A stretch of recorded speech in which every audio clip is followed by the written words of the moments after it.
அதை பற்றி சிந்திக்க வைத்த சீர்திருத்தவாதி நம் முதல்வர். இந்த மாற்றம் தான் சமூக மாற்றத்தை உண்டாக்க போகிறது.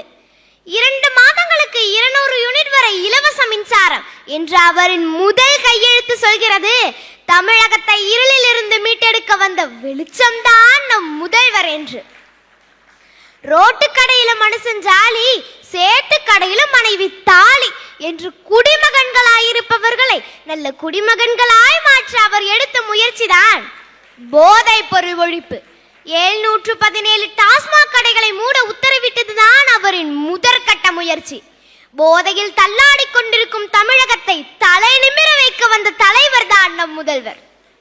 சிங்கப்பெண்ணே உன்னால் முடியாது என்று ஊரே சொல்லும் நம்பாதே, நெஞ்சில் வலிமை கொண்டு ஏறு என்று தனது பாடலில் மட்டும் பெண்களை பெருமைப்படுத்தாமல் சிங்கப்பெண் சிறப்பு அதிரடிப்படை திட்டத்தை தொடங்கி பெண்களின் பாதுகாப்பை 100% உறுதிப்படுத்தி பெண்களின் பாதுகாவலனாய் பவனி வருகிறார்.